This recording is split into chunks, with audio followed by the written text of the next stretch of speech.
Radio San Borja y el Instituto para la Calidad de la Pontificia Universidad Católica del Perú presentan Calidad al Día, un espacio dedicado a fomentar la cultura de la excelencia.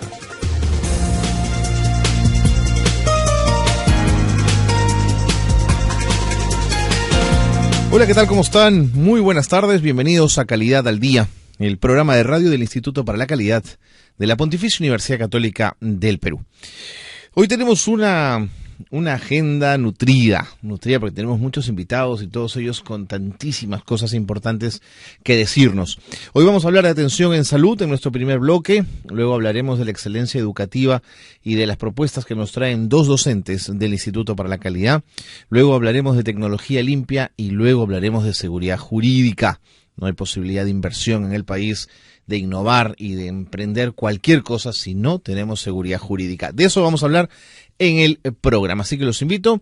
Recuerden que nos pueden seguir también por internet en radiosanborja.com, búsquenos ahí, pueden buscarnos en televisión. Miren, nos han puesto unas camaritas aquí muy cerquita del micrófono, aquí nos pueden ver, o si prefieren escucharnos a través de radio también en internet. Comenzamos programa, esto es Calidad al Día.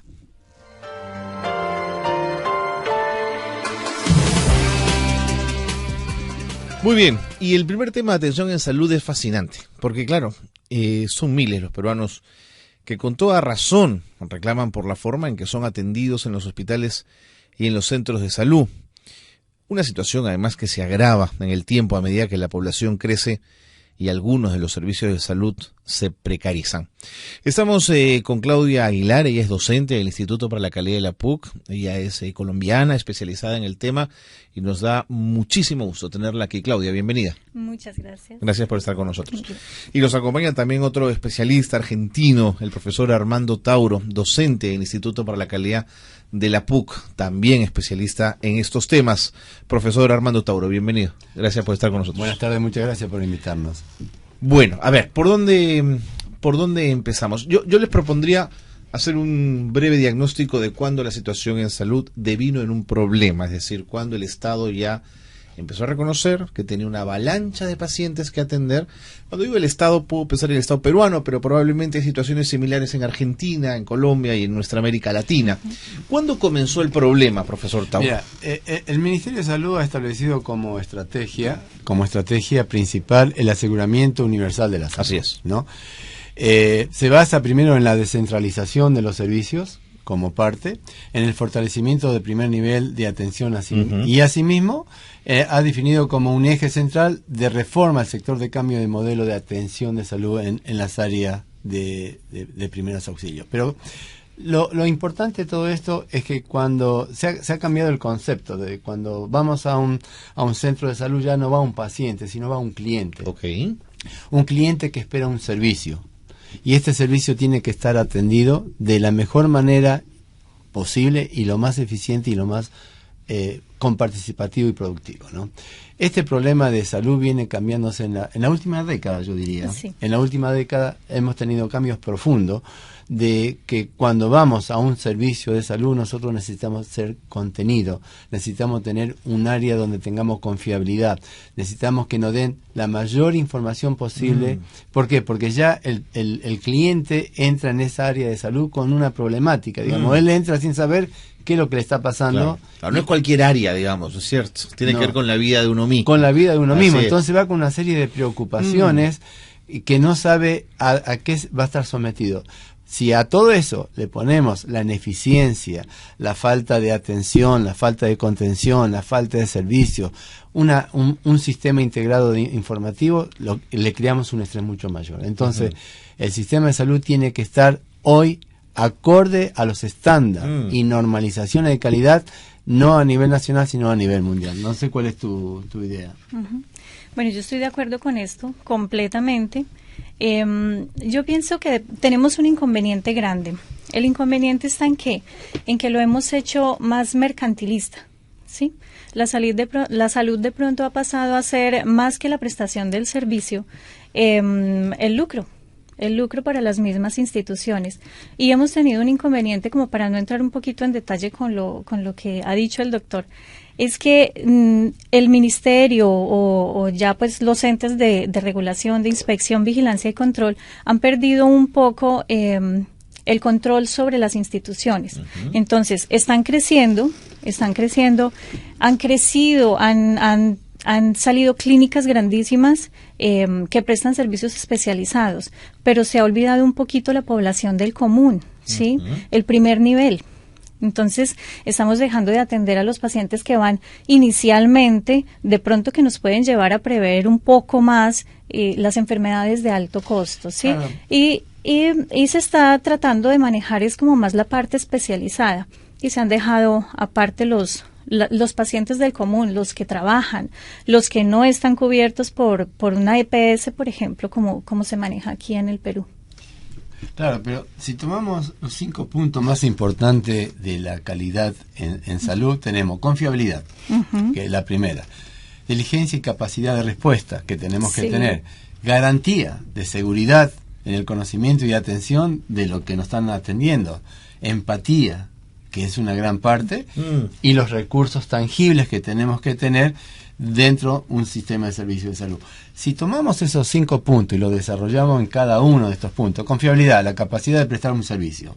Es un cliente que va y va a pagar por un servicio y quiere, por el servicio que va a pagar, ser atendido de la mejor manera posible. Un buen servicio, exacto. Diligencia de capacidad, diligencia de respuestas. Las clínicas generalmente no tienen todas las informaciones integradas, toda la información integrada. Es así que cuando tú vas y van a pedir tu historia clínica, pasa por cada una de las secciones y la demora para que tenga una determinada información. Hay que buscar el archivo de papel. Hay que buscar el archivo de papel. Sí. Y hoy creo que con la época donde vivimos, en la época en que vivimos, donde la tecnología está totalmente a la mano de cada uno de nosotros, tenemos que tener servicios integrados. Mira, en otros países, y eso sucede en Colombia también, hoy las recetas médicas en Estados Unidos, en varias clínicas de Estados Unidos y Europa, no la escribe más el médico.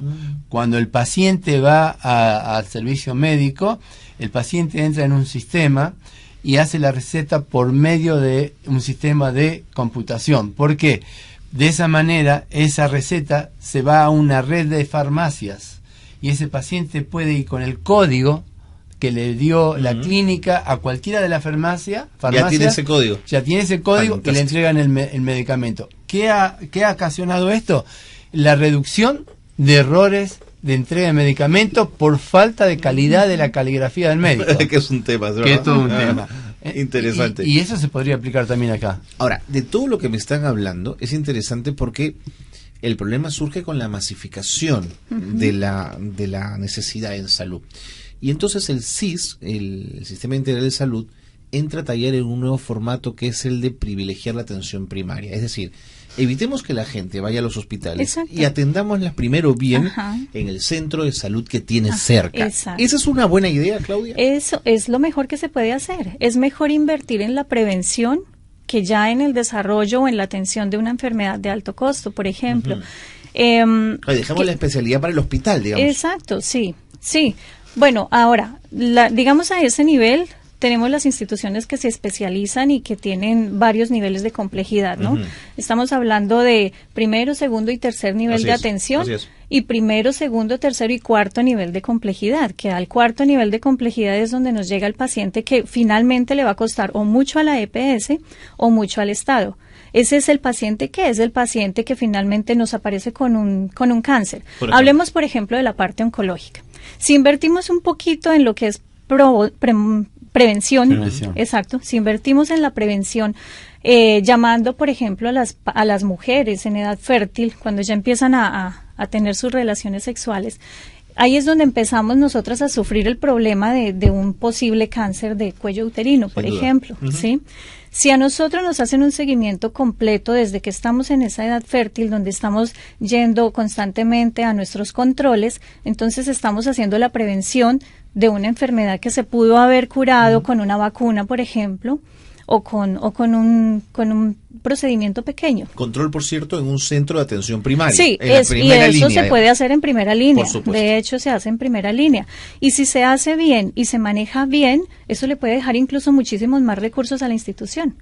porque la prevención es donde está la plata. Claro. Pero además, en la atención primaria de la salud, conforme a la Organización Panamericana de la Salud, la OPS, debe constituir la base de los sistemas nacionales de salud para tener la mejor estrategia para producir mejoría sostenible en una mayor equidad, estado de salud de toda una población. Exacto, sí. Estos elementos, los traje acá, ¿qué tienen que tener? Los principales abarca un conjunto de valores. Primero, derecho al más alto nivel de la protección de la salud. Es el primero. Solidaridad y equidad. Principios y responsabilidad gubernamental. Sostenibilidad. Intersectorialidad. Participación social, entre otros elementos, estructuralmente en el sistema de servicios de salud. Todo eso lo tiene que tener la atención primaria de la salud. Exacto. Que es primordial, ¿no? Pero todo eso son Sí. servicios prestados con calidad, ¿no? Eso te iba a decir, porque por lo Exacto. general tenemos la sensación que la primera línea en salud es la más desastrosa, ¿no es cierto? No hay especialistas, no hay médicos, la atención es mala, el personal no es cálido, te reciben con todos con una cara de serios que ni te provoca entrar. Empatía, empatía, ¿no es cierto? empatía. Sí, pero eso sucede porque llegamos a un momento donde estamos saturándonos nosotros como prestadores, como atención, como IPS, institución prestadora de servicios, y estamos ofreciendo más servicios de los que tenemos capacidad para manejar. Entonces, de ahí es de donde pueden salir las instituciones satélites, ¿sí? O se pueden hacer subcontrataciones. Pero lo principal y de lo que yo estoy completamente segura, espero que el doctor también piense lo mismo, es que nosotros necesitamos capacitar nuestro personal. Claro, Hay que humanizar el servicio, porque es que no podemos hacerlo simplemente ir a atender el personal y no mirarle la cara. La gente nos necesita, entonces tenemos que atenderlos con calidad. Lo que pasa que falta mucha capacitación dentro de estas instituciones. Ok, eso es clave. Es clave, digamos. Hoy las universidades, tanto en pregrado como en posgrado, tienen que centralizarse en cursos donde podamos especializar directamente la atención al público. Digamos, cuando nosotros vamos a una empresa de la salud, necesitamos que cada uno que componen esa empresa estén integrados dentro de un servicio para que nos puedan contener, nos pueda dar confiabilidad y nos pueda dar una atención por excelencia, desde la puerta de entrada a la puerta de la salida. La contención es un término muy argentino en el sentido de que nos reciban bien, Bien, ¿no es cierto? sí. Que nos Sí. hagan sentir queridos en un entorno cálido. Es que el cliente es un cliente especial. Exactamente. No es un cliente que antes se decía paciente, es un cliente que tiene una duda, tiene una enfermedad, tiene una inquietud y que va a un área donde le van a decir qué es lo que tiene, Y si pues está es muy asustado, ¿eh? que es vital o mortal, Sí. y está en juego su vida y la de su familia, porque si es el jefe de le familia, pasa algo. le pasa algo. Entonces, tú cuando vas a un centro de esto y te atiende una secretaria donde ni siquiera te mira en los ojos, Terrible. ni siquiera te da la sensación que te está atendiendo como un ser humano y que lo único que está haciendo es cumpliendo un horario y recibiéndote de malas ganas, entonces tú entras y comienzas a catar. Hoy el cliente en cualquier nivel, el 4 o 5% se pierde por precio. El 7-8% se pierde por infraestructura, Bien. pero más del 60% se pierde por calidad. De acuerdo. Me quedan 30 segundos y el tiempo vuela. Yo quería preguntarles, porque de todo lo que hemos hablado, a un lado ustedes una sola vez de dinero. ¿Y qué cosa? ¿El dinero acá no es importante? ¿No hacen falta más recursos? ¿O con lo que tenemos se pueden hacer cosas infinitamente mejores? Yo pienso que, pues en este momento tenemos esa oportunidad, ¿no? Ok. Primero, el Estado debe ver la salud con otra cara, ¿sí? Invertir un poquito más, pero más que en adecuar las instituciones, es en la capacitación. En capacitar un grupo de auditores, un grupo de verificadores que tengan el perfil y que tengan la capacidad de ir a esas instituciones y decir, venga, yo le voy a verificar si usted está cumpliendo con los estándares. Por ahí ya empezamos a presionar. Entonces, si el Estado presiona en ese sentido y obligamos a que ellos mejoren esa prestación del servicio, pues entonces la institución lo que va a hacer es invertir. Prácticamente van a hacer una inversión más bien poco, porque ellos van a capacitar es personal que se encargue de hacer la inspección, vigilancia y control del cumplimiento de lo que ellos tienen en normas. Las normas que tienen en Perú son grandes y son normas muy buenas. Analizándolas se parece mucho a lo que tiene que ver con las normas de certificación a nivel internacional, con las normas colombianas, con normas chilenas. Pero hay que aplicarlas. Claro, hay que pero si no se vigila, no lo vamos a hacer. Yo creo que acá el problema del dinero es que se tiene que priorizar dónde gastar y cómo gastar. Okay. Eso es lo que se tiene que hacer. Lo que tenemos que tener es personas capacitadas, tenemos que invertir en la educación, en la capacitación, en la profesionalización de los servicios, lógicamente en infraestructura y trabajar con calidad, que calidad no es certificar, sino poder garantizar la calidad de un servicio a todo momento del día. Más claro imposible. Muchísimas gracias, profesor Gracias. Tauro, profesor Aguilar, gracias por haber estado con nosotros. Gracias a ti, Carlos. Un gusto haberlos tenido aquí. Muy interesante y me he quedado así con ganas de seguir conversando con ellos, así que vamos a proponerles que se vengan en otro momento para seguir hablando de estos temas tan importantes. Hacemos una pausa y volvemos en Calidad al Día.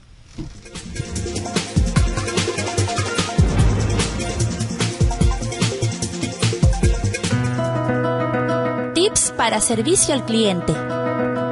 Encuentra y retén personal de calidad. Ya volvemos con Calidad al Día. 91.1 FM, líder en peruanidad. Lleve el show a su casa o empresa. Conjuntos criollos, orquesta digital, equipos de sonido, la hora loca, catering y todo lo que usted necesite para un buen evento. Llámenos al 641-2005. Mediacorp, eventos y espectáculos. Estás escuchando Radio San Borja, líder en peruanidad. Continuamos con Calidad al Día. Calidad empresarial. Modernícese.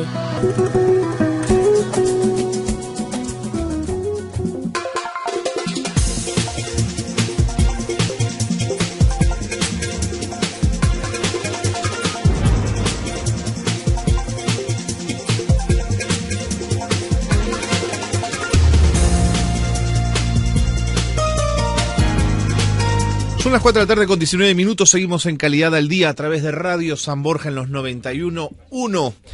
Radio San Borja, líder en peruanidad. Muy interesante lo que hemos conversado con Claudia Aguilar, docente del Instituto para la Calidad de la PUC, que viene de Colombia, y el profesor Tauro, argentino, que hemos hablado con él también sobre atención en salud. Y ahora nos metemos en otros asuntos. Y con dos amigos, con 12 profesores también del Instituto para la Calidad. Está con nosotros el profesor Juan Aguilar, él es docente, experto en el tema de recursos humanos. Bienvenido, profesor Aguilar. Gracias por estar con nosotros. Muchas gracias. Un gusto tenerlo aquí. Y nos acompaña también el profesor Luis Ismodes. Él es también docente del instituto y especialista en los temas de TICs, tecnologías de la información. Profesor Ismodes, ya está usted aquí con nosotros, además, bienvenido. Un par de veces. Un par de veces. Gracias por estar con nosotros. A ver, si yo les preguntara, ¿cómo puedo establecer un puente entre el área de recursos humanos y el uso de tecnologías de la información? ¿Dónde me encuentro? ¿Dónde se produce el puente? Muy buena pregunta. Una de las cosas que buscamos, por ejemplo, nosotros armonizar, digamos, en las organizaciones es y que es la esencia del liderazgo, es nos enfocamos en la persona o nos enfocamos en los resultados. Okay. Entonces, ¿hay que tomar una decisión o las dos cosas son importantes? Las dos cosas son importantes. Okay. Y de hecho la esencia del liderazgo, que es base también de la parte de gestión de recursos humanos, tenemos que armonizar esos dos ejes o balancearlos, ¿no? En mayor o menor proporción dependiendo de la importancia de los objetivos de la organización, ¿no? O sea, no puedo preocuparme solo por dinero y no puedo preocuparme solo por la gente. Exacto. Tengo que buscar un equilibrio. Te preocupas mucho por la gente y no produces resultados. Claro. Y te preocupas mucho por el resultado y la gente queda descuidada. Exacto. Entonces, el desafío es ese. Entonces, las tecnologías de información son un recurso que es importante, claro, para la consecución de resultados también. Y por ende también tiene un espacio y y el punto está en esos ejes, ¿no? O sea, resultados o personas.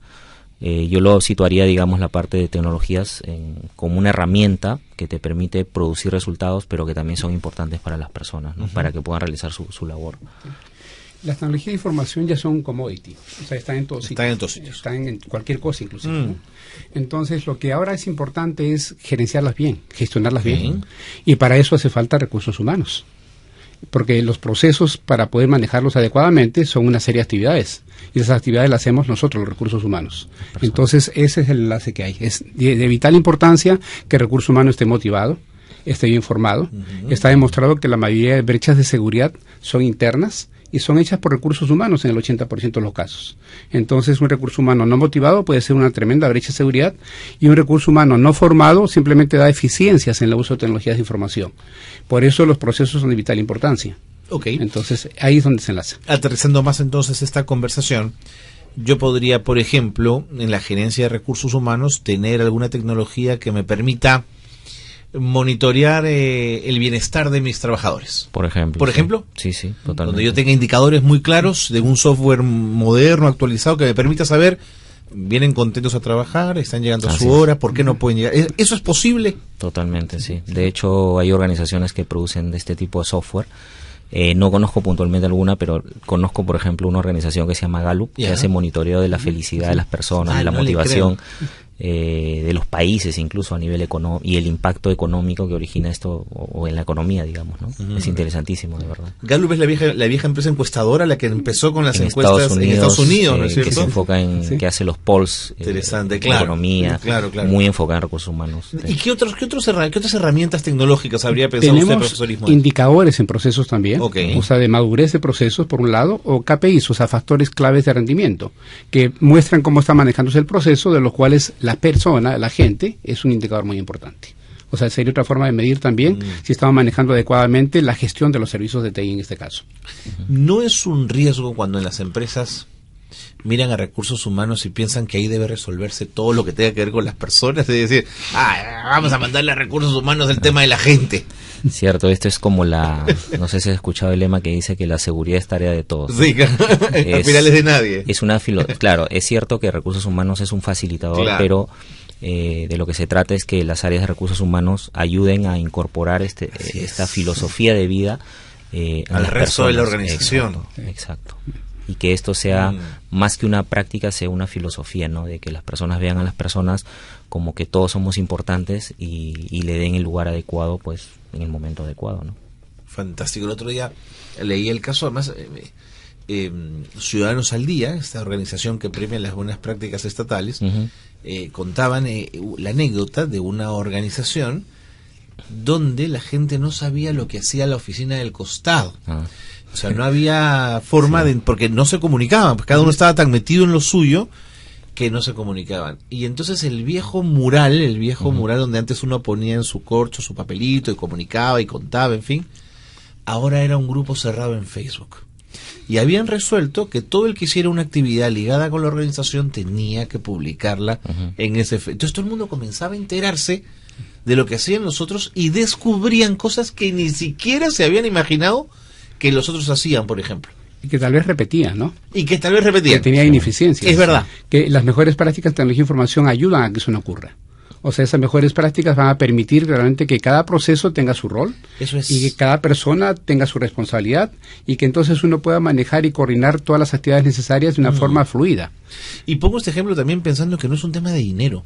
Pero claro, puedes tener el super software potente, ¿no es cierto? Pero también puedes tener una herramienta que está en internet y que es gratuita.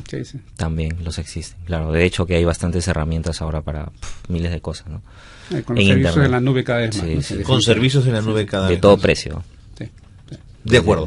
¿Cuál es el reto de recursos humanos de cara al futuro? Excelente pregunta. Yo creo que la tendencia va por el lado de que las organizaciones tienen que cimentarse siempre bajo un propósito que va más allá del dinero.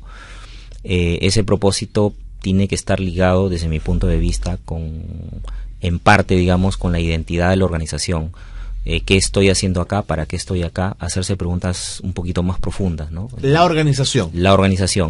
Esto es importante, ¿por qué? Porque si la organización se hace esas preguntas, ¿por qué estoy acá? ¿Por qué existo? ¿No? Mi misión, mi visión, pero no solamente es una declaración, es entender el propósito que va más allá, ¿no?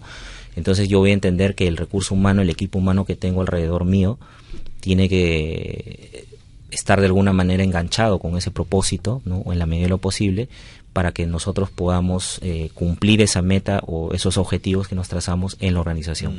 Vamos a poner un ejemplo, ¿no? Yo soy una organización que se dedica a vender, no sé, pues lápices, ¿no?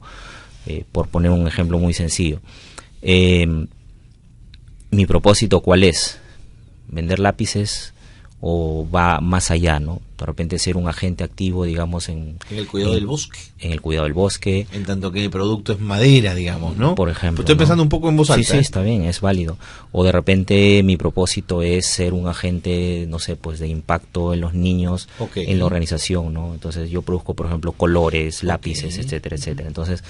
Entonces mi propósito va ligado más a la formación, a la educación, que al mero hecho simplemente de producir unos objetos, ¿no? Entonces, pero me parece que es una mirada mucho más social del entorno de la empresa, ¿no es cierto? Sí. Que solamente en lo pecuniario. Exacto, sí. Sin dejar de tener esa mirada. Por supuesto, también. ¿no? Tienes que ser también rentable. Tienes, ¿no?, que ser rentable. Si partes de esa meta, o sea, de ese propósito que va más allá, o sea, es una contribución, porque yo, por ejemplo, lo veo el tema de recursos humanos, ¿qué soy y qué puedo dar? O sea, ¿qué puedo servir? Esa es la base, digamos, desde mi punto de vista de los recursos humanos, ¿no? Esa pregunta del futuro de los recursos humanos me parece más fácil de responder que a nivel de las TICs. Que yo creo que esto va tan rápido que uno no tiene idea de cómo va a ser el futuro. Pero sí, ¿o usted se lo visualiza, profesor? Hay un reto, y yo creo que el reto más importante es que la gente trabaje en equipo y que quiera compartir conocimiento. Y eso creo que con los millennials o los muchachos de ahora, los jóvenes, o sea, va a ser cada vez más fácil, porque ellos comparten todo, ¿no? O sea, todo lo whatsappean. Sí, es verdad. Sin embargo, o sea, todavía a nivel de técnico... Casi sin pudor todo lo whatsappean, ¿eh? Eso es verdad. Sí, lo digo por mi nieto también. Pero sin embargo, yo creo que es muy importante que la gente quiera documentar y compartir. Eso es muy importante. Y eso es muy difícil, porque yo digo que técnico que se respeta no documenta. Porque el técnico es técnico, entonces, y no quieren que lo vean como una secretaria, entonces no documenta. Y cuando no documenta, los problemas no se resuelven, el conocimiento no se traslapa, y por lo tanto tenemos muchos problemas. De acuerdo. ¿Se viene algún curso en temas de recursos humanos en el instituto, profesor? Bueno, dentro de las diplomaturas de gerencia de proyectos hay un módulo de recursos humanos, y hay unos módulos relacionados con el trabajo en equipo. Fantástico. ¿No? Y dentro de no sé si las diplomaturas también de calidad, también hay tema de TICs. Hay módulos relacionados con recursos humanos, porque entendemos de que en el instituto que el factor humano es importantísimo. Es importantísimo. ¿no? Sí. En el caso nuestro, el 26 de septiembre estamos comenzando con una diplomatura en gestión de servicios TIC, que es básicamente gestionar el servicio. No diseñarlo, no construirlo, porque es la parte bonita. Es que funcione adecuadamente. Para que entonces no nos digan, lo siento mucho, tenemos una avería masiva. En 8 días le digo. De acuerdo, muchas gracias a ambos. Profesor Aguilar, profesor Ismodes, un gusto tenerlos aquí en el programa. Gracias a ustedes. Nos vamos a la pausa y seguimos con más en Calidad del Día. Gracias. Gracias, y tengan muy buenas tardes. Encantado. Un placer poder.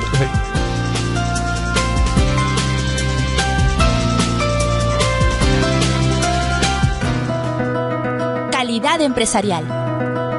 Capacite a su personal para mejorar la productividad. Ya volvemos con Calidad al Día. Radio San Borja es noticias, deportes, cultura, entretenimiento, música, consejos, peruanidad. Escúchanos en los 91.1 FM y en nuestra página web www.radiosanborja.com. Radio San Borja, la radio líder en peruanidad. San Borja Noticias presenta el avance informativo de esta hora.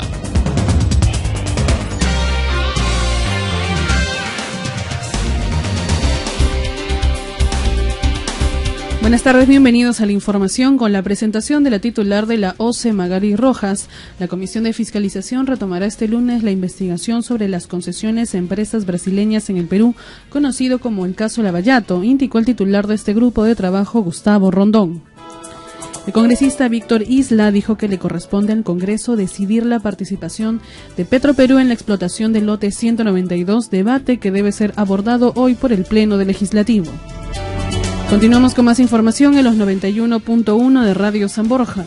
En deportes, Manchester United goleó al Brujas por 4-0 con un triplete de Wayne Rooney, permitiendo que su equipo clasificara para la fase de grupos de la Liga de Campeones. 4:30 de la tarde en todo el Perú. Con más noticias regresamos en 30 minutos.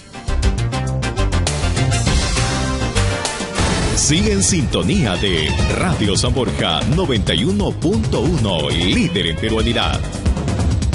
Desde este viernes 28 de agosto a las 4 de la tarde, el programa que estabas esperando, Habla Taxista con Julio Díaz. Un espacio especialmente creado para ti, amigo taxista. Escúchanos todos los viernes a las 4 de la tarde, aquí en Radio San Borja 91.1. Señores padres de familia, si sus hijos se distraen, no comprenden lo que leen y usted tiene que recordarle que estudie y hagan sus tareas, escucha de martes a viernes a las 6 de la tarde, Educando, por Radio San Borja, líder en peruanidad. Cada 30 minutos, Radio San Borja te informa de todo el acontecer nacional, internacional y deportivo. San Borja Noticias. Síguenos también en Facebook, Twitter y en www.radiosanborja.com. Continuamos con Calidad al Día. Tips para la calidad de vida. Conócete a ti mismo.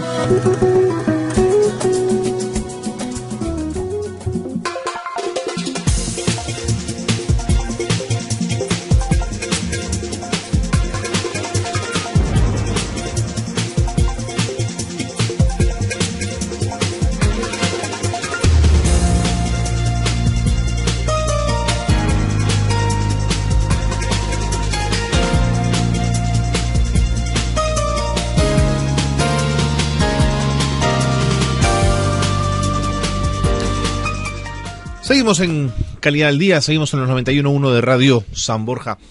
Estamos transmitiendo Calidad al Día, si usted se acaba de incorporar a la señal de Radio San Borja.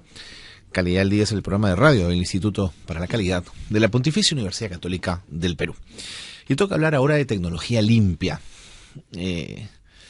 Y hacerlo con gente que viene de Finlandia es casi como para ruborizarse, digamos, por el esfuerzo que hacen en Finlandia por enseñarnos estas cosas.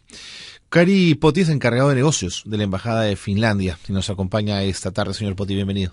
Buenas gracias por acérquese al micrófono, si no, no lo vamos a poder escuchar. También. Gracias por estar con nosotros. Muchas gracias. Y también está Gustavo Benza con nosotros, coordinador de Asuntos Culturales, Informaciones y Comunicación de la Embajada de Finlandia. Gustavo, bienvenido. Gracias por estar con nosotros. Mucho gusto. A ver, comencemos. Se viene un evento del 8 al 10 de septiembre en Helsinki, en Finlandia, donde se va a discutir la transformación global, cadenas de valor y cooperación empresarial. Cuéntenos, por favor, señor Poti, de este evento, qué expectativas tienen, cada cuánto tiempo se realizan unas cumbres como esta. Denos más detalles. Bueno, brevemente quiero mencionar que esta es la primera vez que se organiza una cumbre de tan alto nivel en Finlandia, en Helsinki, y es una oportunidad para el público juntarse, informarse de tan alto nivel, porque van a participar ministros, científicos, líderes del mundo, empresarios de estas empresas que representan la tecnología limpia. Y bueno, buena oportunidad acá promover este evento, esta cumbre, para que también esperemos que del Perú pueda participar un representante, porque el costo, por ejemplo, para participar allá es relativamente económico. Ok. ¿Es un espacio abierto de participación ciudadana o tienes que ir a nombre de una organización o a nombre de un estado? No, solamente, pero tienes que, por supuesto, registrarte. Ok, o sea, es abierto al público, fantástico. Sí. De acuerdo. ¿Qué se obtiene de una cumbre como esta? ¿Un documento? ¿Un compromiso? ¿Qué se busca al final? Estos detalles más no conozco cuál sería el proceso a seguir después de esto. Ahora es un evento único y no sé, dependerá de los organizadores. ¿Qué línea le dan al final? Exacto. De acuerdo. ¿Por qué Finlandia está tan involucrado en el tema de la tecnología limpia? Bueno, brevemente otra vez, Finlandia es un país que tiene abundancia de aire limpio, bosques, agua limpio, pero y también tenemos minerales, tenemos recursos naturales en ese sentido, pero nos faltan los combustibles fósiles. Okay. Y por eso hemos visto la necesidad y hasta obligación de ahorrar recursos naturales en el sentido de combustibles. Por eso estamos tratando de utilizar tecnologías limpias para ahorrar los recursos y crear a través de estas tecnologías limpias.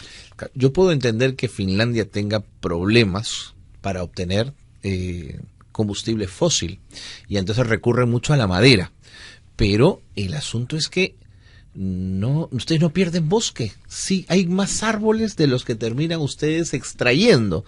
¿Cómo consiguen ese equilibrio? Bueno, con un buen manejo de recursos forestales. Sembramos y también talamos, como le dicen, talamos de manera ordenada y siempre planeando más al futuro. Okay. Y en este momento, sí, como dice, es cierto, nuestros bosques crecen más que podemos talar. Eso es fantástico. Es un pequeño logro, sí. Y es una buena base para nuestra industria forestal. ¿Siempre fue así o en algún momento se ordenaron? Nos ordenamos en los principios de los 1900. Después, cuando ya comenzamos a ser un país industrializado, teníamos problemas de contaminación como cualquier país, pero después todo ese proceso conllevó que tenemos ahora tenemos economía limpia, ordenada y ya no contaminamos tanto. Pero esa es una toma de conciencia anterior a la alarma mundial respecto al cambio climático, ¿no es cierto? Ustedes se ponen a trabajar en el tema mucho antes. Es cierto. ¿Por qué? ¿Qué necesidad había de ocuparse del tema? Yo diría que es como una parte del bienestar y que se despertó la conciencia a través de ese bienestar, porque el país se industrializó. Y de esa manera tuvimos los recursos de poder desarrollar estas ideas. Ahora, la imagen que tenemos de Finlandia, por supuesto, está ligada mucho a su educación, que siempre aparece en los primeros lugares, o primero o segundo, con Hong Kong, se pelean ustedes los primeros puestos en calidad educativa, pero Finlandia pasó épocas muy complicadas. En la Segunda Guerra Mundial impactó tremendamente la vida de Finlandia. ¿En qué momento sienten ustedes que se hacen del primer mundo con esta industrialización? Bueno, quizás Gustavo, tú realmente conoces un poco mejor el tema de educación en nuestra oficina. Gustavo, te están pateando el tema, ¿verdad? Sí. Cuéntame.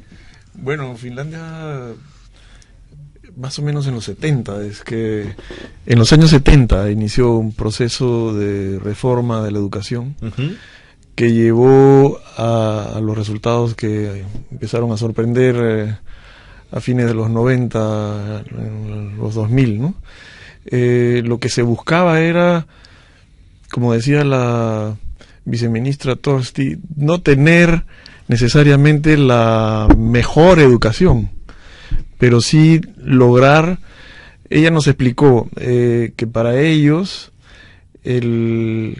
ellos tienen recursos naturales, pero consideran que no son un país rico en recursos naturales. Ah, sí, se perciben como pobres en recursos naturales. Sí, ellos no te creo. Incluso en el himno nacional de Finlandia se dice que Finlandia es un país pobre. Ah, no te creo.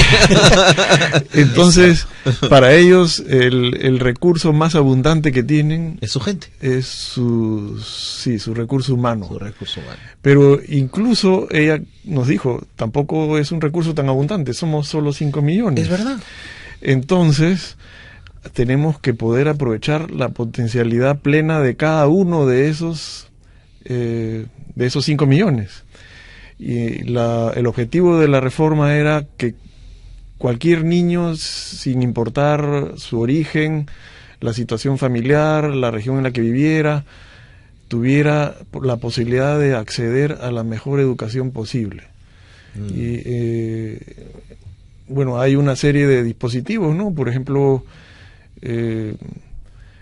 Si tú vives a más de 5 kilómetros de la escuela, tienes movilidad. Te recogen, claro. Sí, tienes almuerzo y desayuno.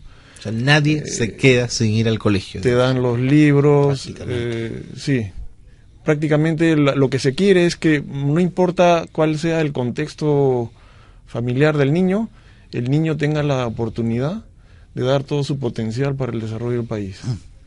Y como expone Gustavo, es cierto, y por el buen sistema educativo público, no hay mucha demanda para colegios privados. Yo me quiero ir a Finlandia, entonces.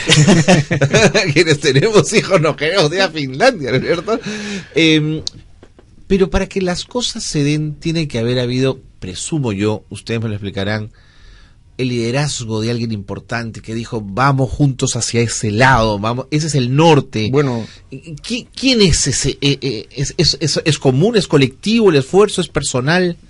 Hubo una discusión muy intensa.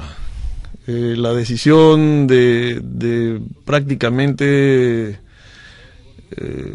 dejarle sin piso a la educación privada no fue una decisión fácil. Hubo una gran polémica. Pero cuando finalmente se pusieron de acuerdo todos los partidos. Ajá.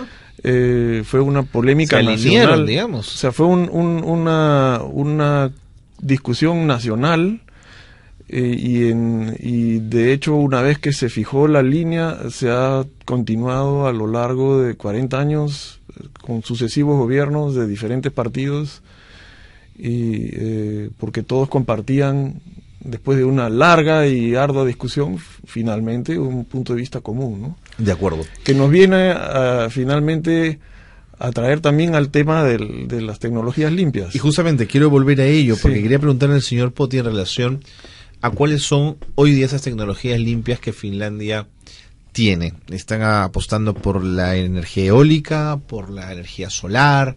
¿Cuál es esa tecnología limpia, por ejemplo, en el tema de energías renovables?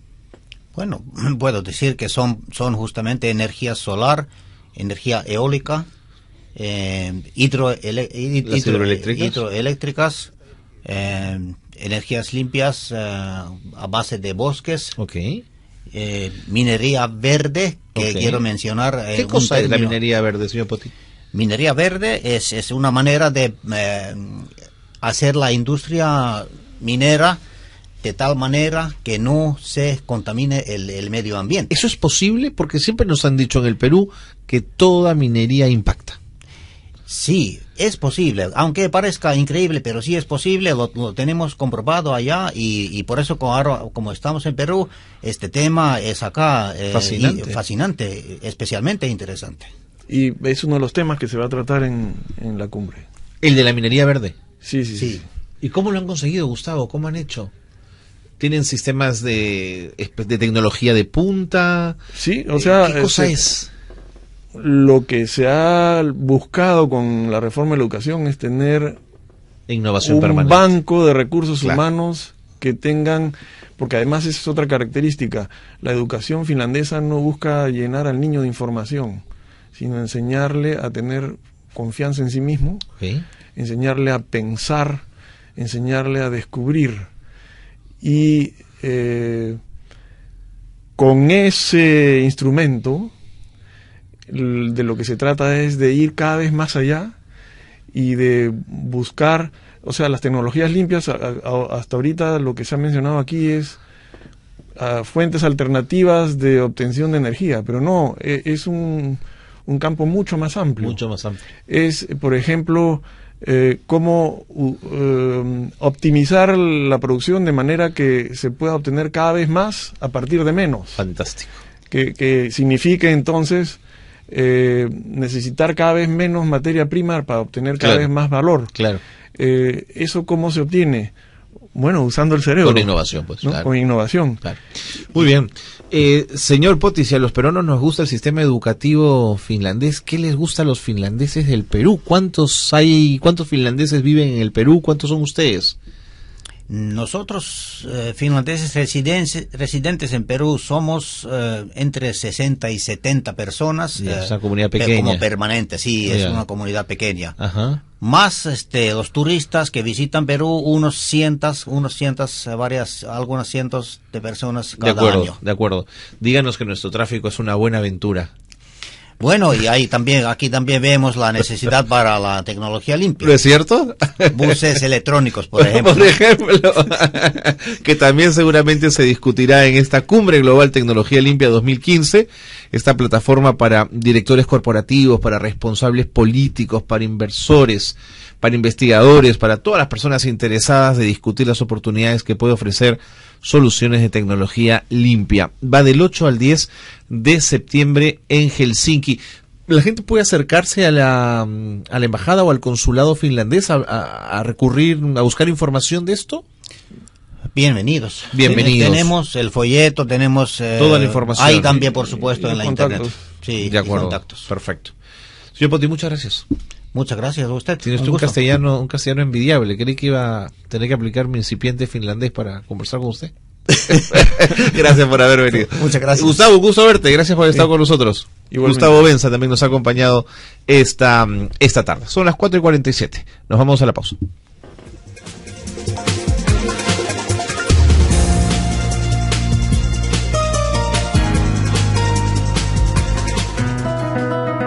Tips para la calidad de vida. Aprender y enseñar es el kit de la vida.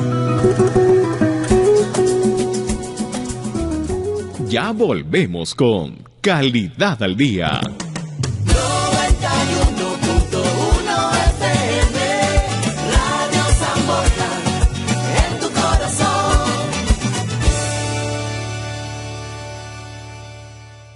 De lunes a viernes a las 9 de la noche, Nuevos Líderes para un Nuevo Mundo. Programa educativo con temas empresariales, con la dirección de Julio García. Gracias a Universidad de las Américas, Instituto CIMAS, Academia Precadete Pedro Paulet, Centros Educativos María de los Ángeles y Mi Pequeño Universo. Una realización del Grupo Las Américas.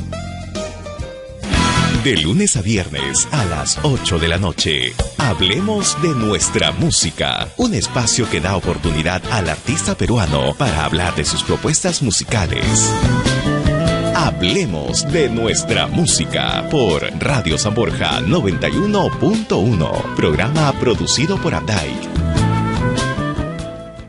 Estás escuchando Radio San Borja, líder en peruanidad. Continuamos con Calidad al Día. Tips para servicio al cliente. Construye una visión de servicio que todos vean claramente.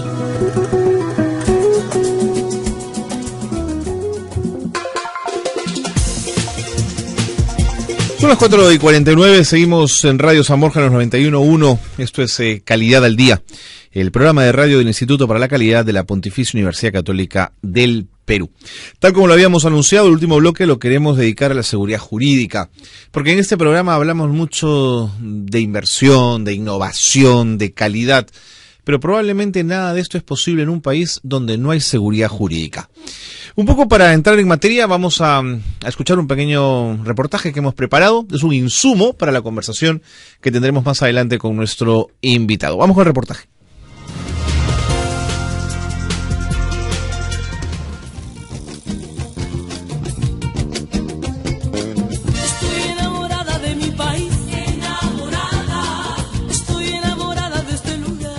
¿Usted estaría dispuesto a arriesgar su dinero, aquel que ahorró con tanto esfuerzo, para poner un pequeño negocio, por ejemplo, si las reglas de juego no están claras? Es decir, si el municipio le dice que la licencia le cuesta 20 y al día siguiente le dice 22. O si le dijeron que su negocio necesitaba 2 estacionamientos y una vez que construyó, le dijeron que eran 3.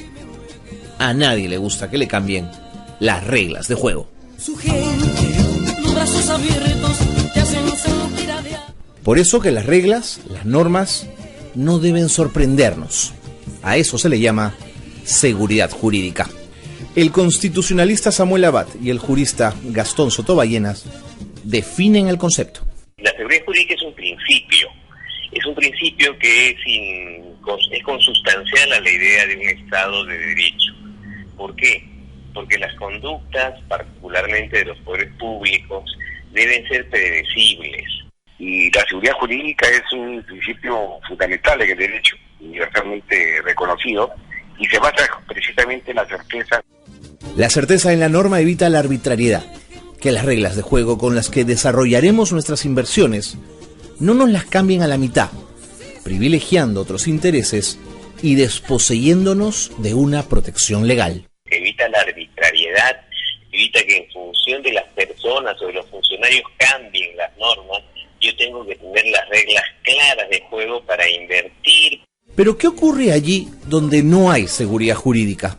Si se violenta, si se conculca ese principio fundamental o no se practica o el Estado no lo garantiza, bueno, estamos frente a que ya no es un Estado de Derecho. No, es un país inestable, ¿no?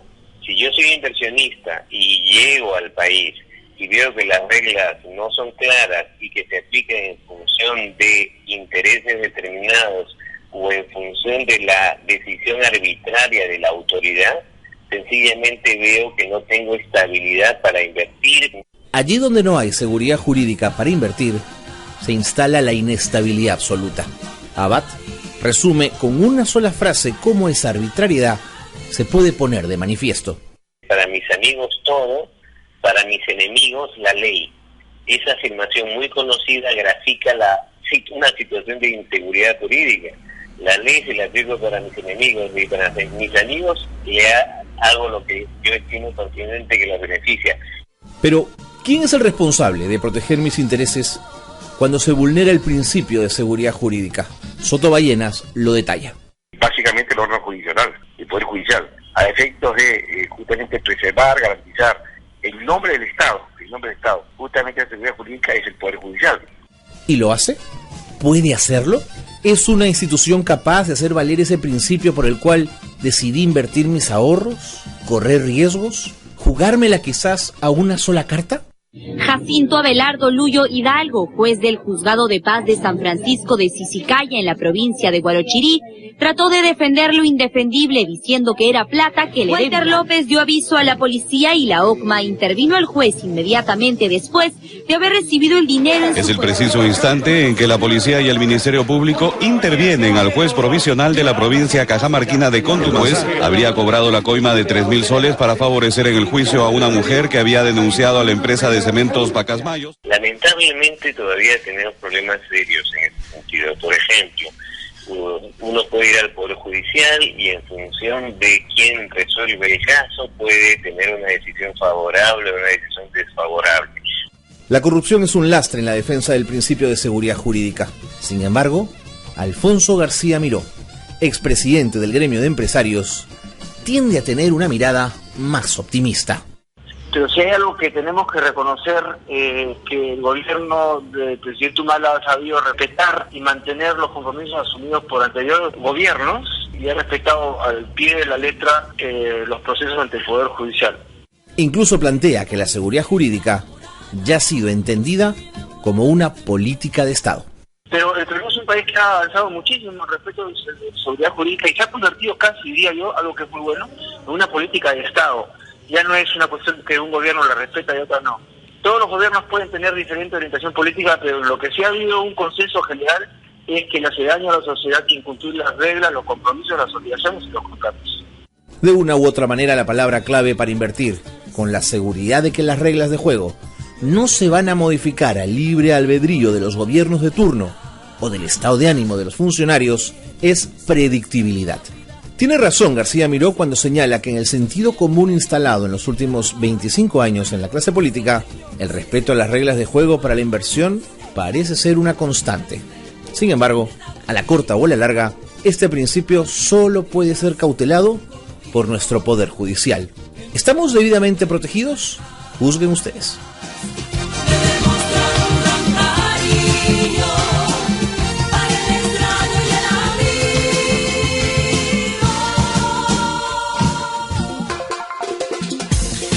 Y en ese sentido yo quería preguntarle al doctor Luis Lamas Puxo, que lo tenemos en la línea telefónica. Doctor Lamas, ¿cómo está usted? Muy buenas tardes. ¿Qué tal? Muy buenas tardes. Doctor Lamas, ¿qué pasa en el mundo penal cuando usted tiene dos casos diferentes, de personas diferentes, pero a los que cabe la misma racionalidad jurídica y dos jueces responden de manera diferente? ¿Estamos hablando de inseguridad jurídica en ese caso? Claro, en principio sí, porque partimos de la premisa de que todos los ciudadanos somos exactamente iguales frente a la ley, y en ese sentido gozamos de los mismos derechos, de las mismas prerrogativas, como también iguales limitaciones. Y cuando se aplica la ley, entendemos que se aplica sin ningún tipo de distinción o discriminación, en tanto que más allá de las características propias o singulares que tenga cada hecho que tiene connotación penal, al final de cuentas esas conductas tienen que estar encuadradas y tipificadas en un código penal, que es lo que le da sustentabilidad y garantía. En efecto, los magistrados tienen que valorar esa conducta y, de acuerdo a principios de carácter constitucional y principios de orden penal, todos somos iguales frente a la ley y, por lo tanto, las penas deberían ser iguales sobre la base del mismo raciocinio y la misma fundamentación. Si eso no se presenta bajo esos términos, entonces evidentemente surge una contradicción. Y esa contradicción puede tener interpretaciones no solamente desde el punto de vista del derecho penal, sino incluso también desde una perspectiva de orden constitucional. Para eso existe la justicia constitucional, a la cual recurre cualquier ciudadano que siente que están violentando sus derechos que están establecidos en la Constitución política. Doctor Lamas Puccio, siempre muy claro. Muchísimas gracias por habernos acompañado esta tarde, habernos dado ese punto de vista. Y también quiero preguntarle al doctor Carlos Caro, especialista en seguridad jurídica, un jurista conocido. Doctor Caro, bienvenido, gracias por estar con nosotros. Muchas gracias, Carlos. ¿Cuánto lastra la corrupción a la seguridad jurídica? ¿Cuánto la daña? Fíjese, la corrupción es el principal conspirador contra la seguridad jurídica en un país, ¿no?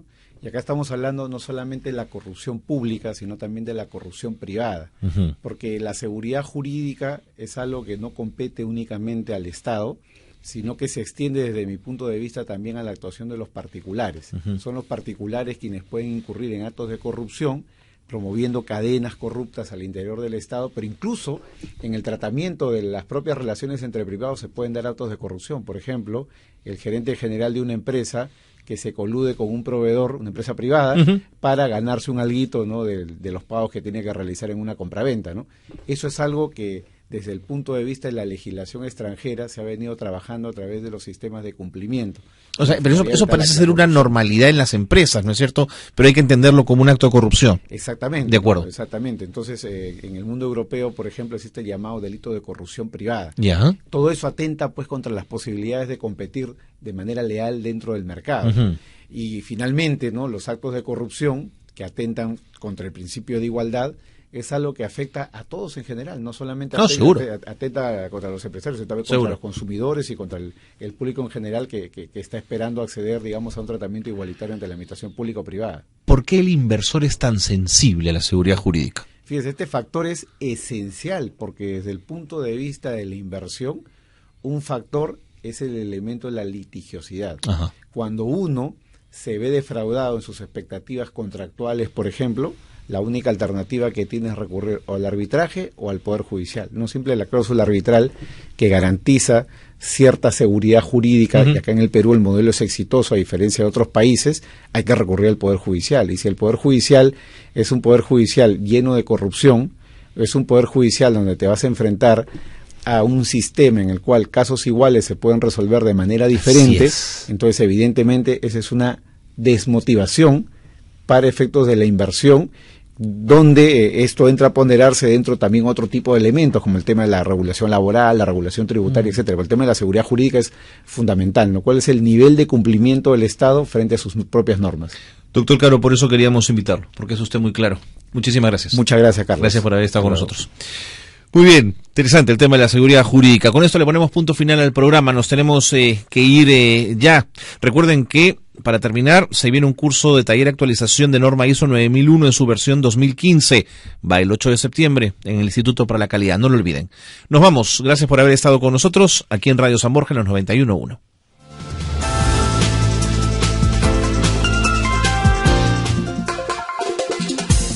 Radio San Borja y el Instituto para la Calidad de la Pontificia Universidad Católica del Perú presentaron Calidad al Día, un espacio dedicado a fomentar la cultura de la excelencia. Los esperamos el próximo miércoles a las 4 de la tarde, aquí en Radio San Borja 91.1, líder en peruanidad.